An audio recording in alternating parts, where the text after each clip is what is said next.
submitting a multiple offer for a buyer.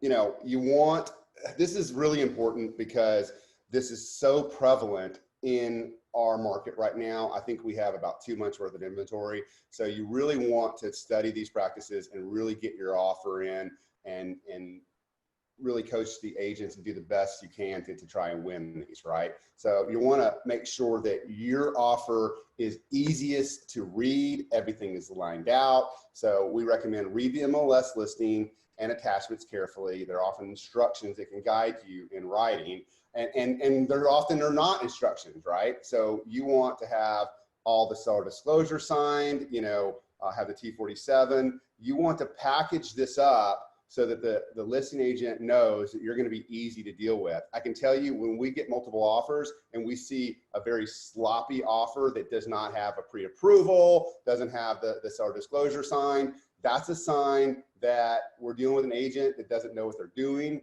and it's going to be trouble, right? You want to text the listing agent and ask about multiple offer situations and if there are any other terms desirable to the seller. A listing agent with a listing and multiple offers is getting a lot of phone calls. Give them convenience of a text message, and in that text message say, I'm happy to talk over the phone with you, right? I can tell you, especially if you're dealing with a top producing listing agent and a very hot property, they're probably going to get so many calls, and most of these calls are like, hey, is the property still available? You want to make it easy and seamless for them. Sonny, do you have anything to add about that? No, I was just going to say what you said. I mean, make sure that, you know, you're putting your best foot forward. Don't make the silly mistake of, you know, calling them to ask what their preferred title company is when it's listed in MLS. Exactly, right? Don't be annoying. Don't be annoying. Yeah. So you're going to talk to your clients about how much extra cash they have to potentially cover an appraisal difference. Talk to their lender about how quickly they can close and be approved for financing, and know your clients' living arrangements if they're capable of giving a lease back. So when we talk about what their lender is capable of doing, it goes back to, you know, putting 0 days for third-party financing on there, right?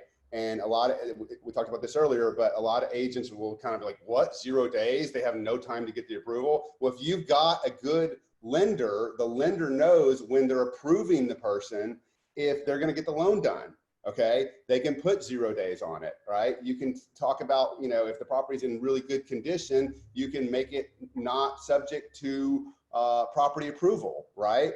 Those are all things that will give you a leg up. And then, you know, how much difference over and above list price they can cover.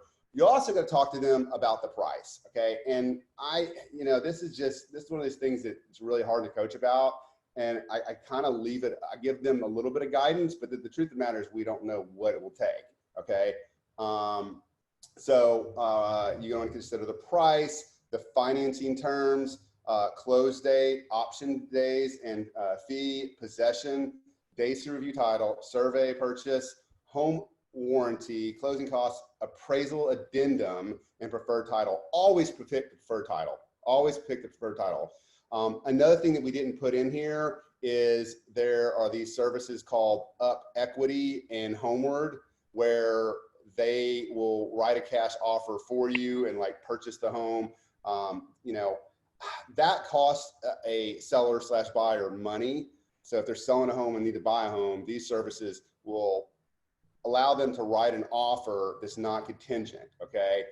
Contingent offers are really tough. So, you know, if you have a seller that needs to sell before they can buy, you really might want to consider, you know, talking to Up Equity or Homeward for that, because that's a solution. But taking that aside, you want to make sure that the days for option are really short. I mean, if you have your shit together, then you can get it done in 5 days. Put a high option fee of, you know, if they really like the home, put, you know, $1,000 option fee on there. I mean, you need to have a discussion with your buyers how bad they want to do this and how many times they want to do this before they really start becoming aggressive. Okay. So, and you see this a lot. I've seen agents that lose their bids on properties, and a lot of times it takes a buyer a time or two to realize that they're going to have to be really, really aggressive. The option fee is big. the earnest fee, put a double earnest fee. Because let me just tell you, if I'm a listing agent and I get an offer that says close in 3 weeks, it's got a 5-day option period, it's got, let's say it's $3,000 and it's got $7,000 for earnest money, and it has a lease back for 30 days. That is a really good packaged offer that I'm going to go to the seller and say, these people really want this property. Okay. So it's really important that you discuss these terms and be as aggressive as possible. I mean, what's $1,000 option fee on a, $500,000 property? It's nothing. Okay. And it's also peace of mind that they're getting the property they want and they're not having to look at putting offers on 10 different properties. Okay. Presentation of the offer. This is something that's really, really big. Okay. We've had this happen before where I had it happen to me as a buyer's agent. I had a buyer that we put so many offers on. This guy would not get it together. He would not get together. Sent the offer to him. He went back and forth. Told him it was deadline by 4 p.m. And he finally decided to send the offer at like 6:30 that night. Okay. He sent and he finally decided to take my advice and put aggressive terms on it. But I was like out of town and it was like 7 o'clock at night. I had to send the offer to the seller, who was I don't even want to say the name of the company, but one of these discount brokerages. And our offer was far higher and above than the offer that he took, because he didn't even look at it. Now, a lot of that was my buyer's fault because he waited way after the deadline, but the seller found out later that that offer was much higher and ended up suing the listing agent over that. Okay. So my point of that is, when you're putting an offer in, you want to put all of the terms in so that they don't have to go through and look at the offer.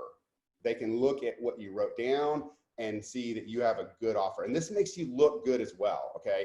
Another thing that works to some sellers, maybe 10%, and I don't think I have it in here, is a letter from the sellers. We've done that before. From the buyers.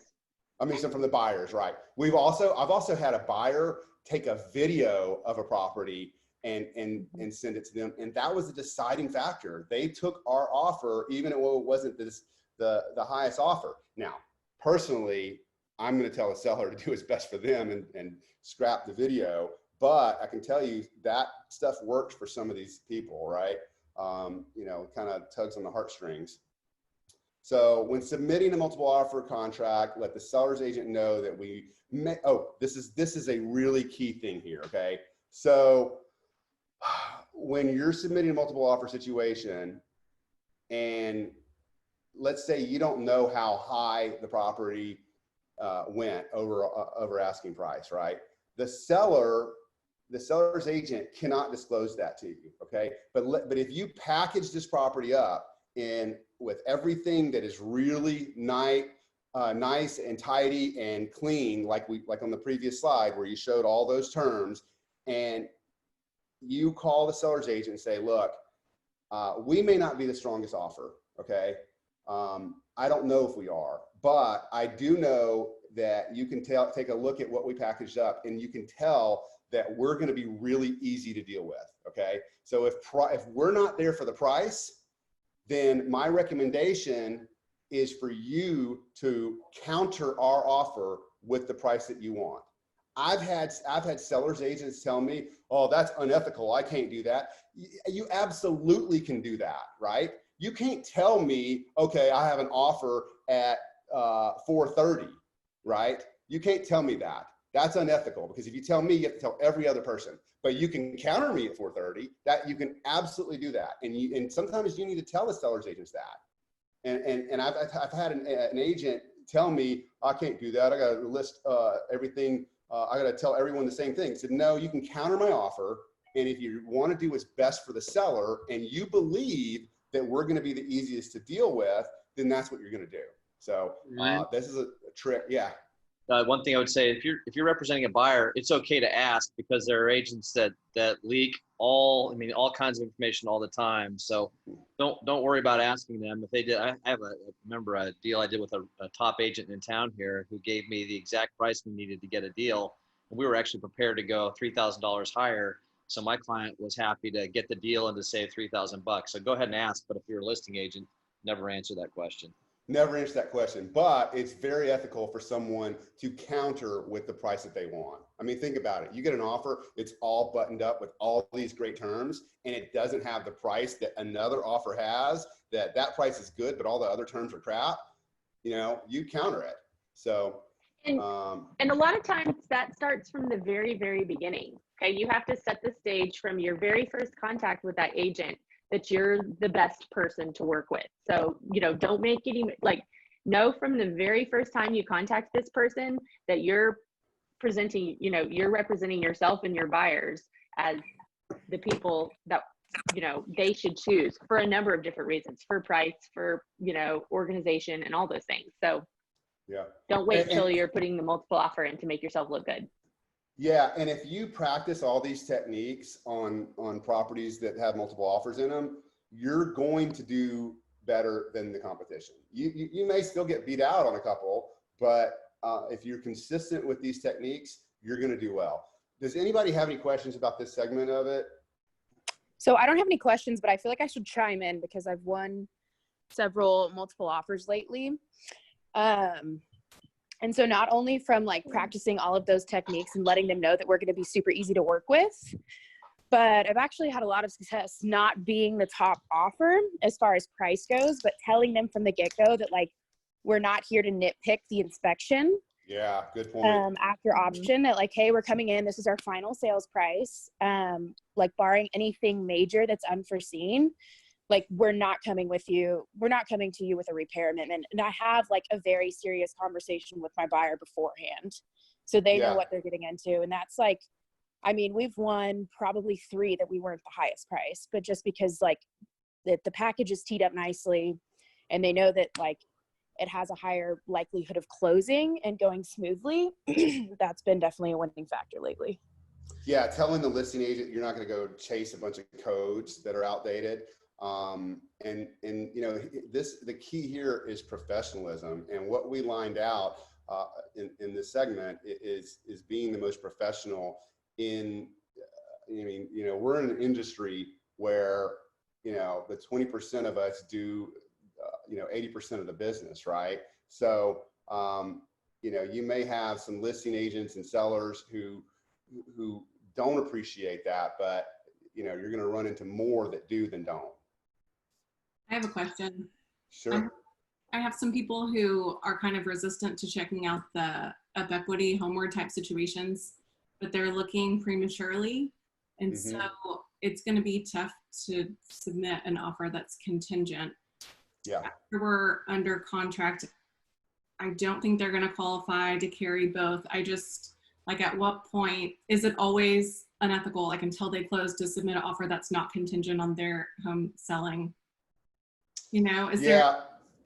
So the question is, the answer is yes, right? Because one thing that I've noticed with the third party financing, if you were to ask a lender, if I write a contract for a property and can I go back to the third party financing on it because they weren't able to approve because they needed to sell their home. That's not an out on the contract, and you need to let your buyers know that, right?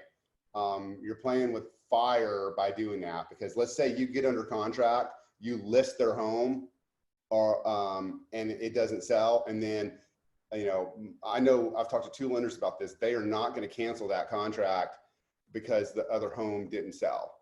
So we just need to negotiate a lease back for them and get further along or done with that process. Yeah. Now here's, I'm speaking in the sense of someone who hasn't listed their home yet. I don't know. I think you can roll the dice there. If their home is listed and under contract and you want to write an offer that is not contingent, I think you're going to be, you're rolling the dice, but you're in a better position. And that's going to be, you just need to kind of watch those timelines, right? Like how close are you from the option period? Like if the buyer is, their home is under contract and you're past the option period, past the days for title commitment, past the appraisal, right? Then you're in a much better position, especially if you feel comfortable about the appraisal, right? Yeah. And the way I look at that and the way I've explained that to buyers before is that, if the first buyer cancels, you're probably going to, after all those terms are up, you may lose your earnest money with the property you're buying, but there's also a domino effect to kind of make it more of a wash, right? Yeah. So it's just being strategic and putting a little finesse in there,